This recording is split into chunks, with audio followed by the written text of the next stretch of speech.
સુરત જિલ્લા પંચાયત સંચાલિત બારડોલીના લીમડા ચોક મુકામે આવેલ કુમાર શાળા મુકામે આજરોજ આયોજિત કુકિંગ હરીફાઈમાં મધ્યાહન ભોજનની 30 જેટલી શાખાઓ દ્વારા ભાગ લેતા પીઝા, ઢોકળા, ઈદડા, દાળ ઢોકળી, નાગલીની વાનગીઓ વગેરેની મિલેટ વાનગીઓની હરીફાઈ યોજાઈ હતી।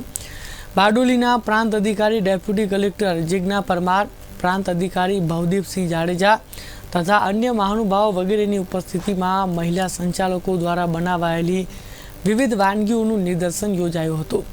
स्पर्धाना निर्णायक तरीके आईसीडीएसना कमलाबेन चौधरी, विनुबेन राठोड, आचार्य शैलेषभाई पटेल तथा वाली परिवारना हीना पटेल और मीना राठोड द्वारा सामूहिक परीक्षण तथा रायम प्राथमिक शाळाना संचालक सुधाबेन राठोड ने मिक्स मिलेट मुठिया वानगीने ₹5000 प्रथम, उमराक प्राथमिक शाळाना संचालक कलावती परमारनी मिलेट ढोकળી वानगीने ₹4000 तथा बारडोली कुमार शाळाना रसोया ममताबेन राठोडनी बाजरीनी वेजिटेबल खीचड़ी वानगीने ₹3000 इनाम जाहिर करायुं हतुं।